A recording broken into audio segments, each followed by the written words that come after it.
Alors, vous êtes plusieurs d'entre vous à me demander comment faire pour percevoir les signes de vos guides.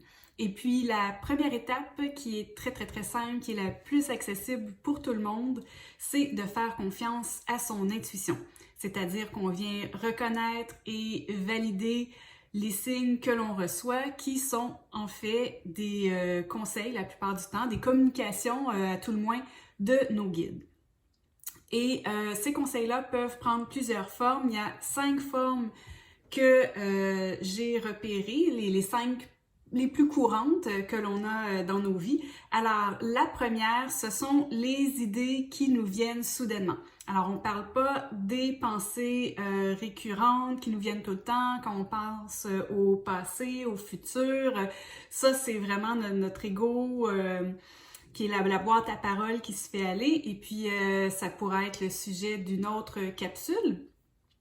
Et j'en reparlerai plus tard. Mais ce sont vraiment des idées, des flashs qui nous semblent être venus de nulle part. Et c'est une façon pour les guides de communiquer avec nous. Et souvent, ça peut prendre la forme d'épiphanie. Donc ça, c'était la première forme. La deuxième forme que ça peut prendre, c'est soit un mot ou une phrase qui nous saute aux yeux ou à l'oreille tout d'un coup. Donc, ça peut être dans un livre, dans une publicité, ça peut être quelqu'un qu'on entend parler dans la rue tout d'un coup, qui s'adresse pas à nous, hein, une autre conversation qu'on entend, ou même, comme ça m'est déjà arrivé, sur une bouteille de shampoing. Donc voilà, ça peut prendre la forme des mots, des phrases, surtout si vous êtes sensible à ça. Sinon, troisième forme, il y a les ressentis, vraiment les forts ressentis. Donc, ça vient nous indiquer si on est sur la bonne ou la mauvaise voie. Ça peut être, des fois, on peut se sentir coincé à l'intérieur. On a juste un mauvais feeling. On ne sait pas pourquoi. Il faut faire confiance à ça. Des fois aussi, pour moi, quand je cherche une réponse, soudainement, je vais penser à quelque chose ou je vais lire quelque chose et puis je vais entendre quelqu'un parler à moi ou indirectement et puis je vais me mettre à avoir des frissons qui me remontent tout d'un coup. Et je sais que, ok, ça c'est la réponse à telle question que j'avais. Et ensuite de ça, quatrième signe, les animaux.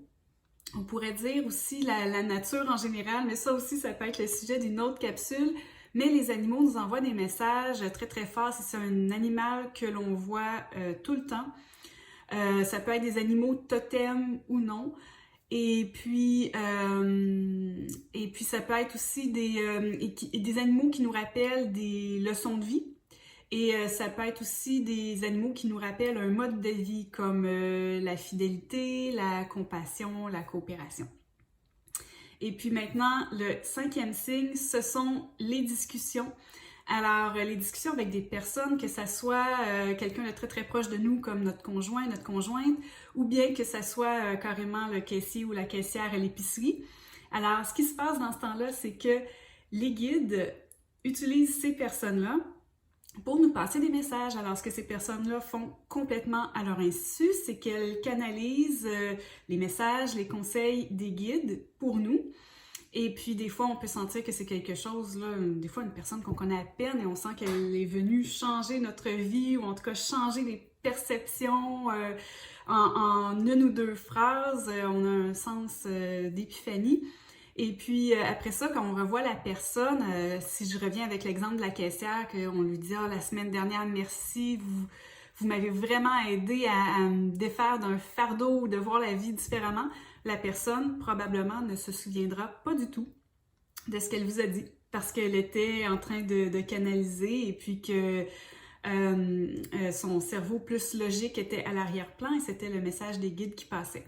Et ça, je dis ça pour une autre personne quand c'est nous qui recevons le message, mais nous aussi, à notre insu, ça nous est probablement arrivé dans notre vie, assurément au moins une fois. Donc voilà, alors c'était mes 5 formes les plus courantes de formes d'intuition qui est en fait la façon pour les guides de communiquer avec nous. Et là, je suis certaine que vous êtes plusieurs à dire « Mais c'est pas possible, elle a pas parlé des rêves! » En fait, les rêves, oui, Les guides communiquent avec nous par l'entremise des rêves. Par contre, là, je parle ici beaucoup de conseils qui nous sont donnés. Alors oui, des fois, on peut avoir des conseils par l'entremise des rêves, mais les conseils, c'est beaucoup plus riche, plus complexe. Alors, sera le sujet de ma prochaine capsule, ou du moins d'une autre capsule. Voilà. Et puis, ah oui, un autre point important avant de terminer, ce n'est jamais à votre imagination. Alors, une de mes grandes idoles, qui est Ainsley MacLeod, dit souvent à la blague à ses clients que s'il commence une phrase avec « Ah, c'est probablement mon imagination », mais il leur dit qu'il va leur charger un frais supplémentaire s'il commence une phrase avec ça, parce que ce n'est jamais notre intuition, c'est toujours des messages des guides, peu importe la forme que ça prend. Et puis il y a certaines personnes qui se disent oui, mais bon, c'est trop facile, j'ai regardé tel film ou lu tel livre la veille, et puis ensuite de ça, j'ai eu tel flash ou tel rêve, donc c'est sûr que c'était relié à ça. Mais en fait, ce que les guides font, c'est qu'ils utilisent tout ce qui est toutes les références très fortes et significatives pour nous. Ils vont utiliser ça parce qu'ils savent que s'ils font référence à tel film, ou si vous êtes un joueur d'échecs, à telle stratégie, que vous allez avoir un déclic.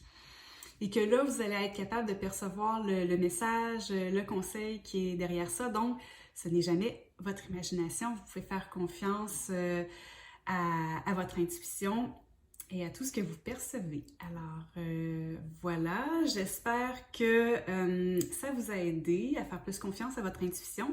Et si vous avez des questions ou si vous avez des suggestions de sujets pour une prochaine capsule, eh bien, ne vous gênez pas. Vous pouvez toujours m'écrire sur Instagram en message privé, et ça me fera très plaisir de vous lire et de vous répondre. Merci beaucoup. Au revoir.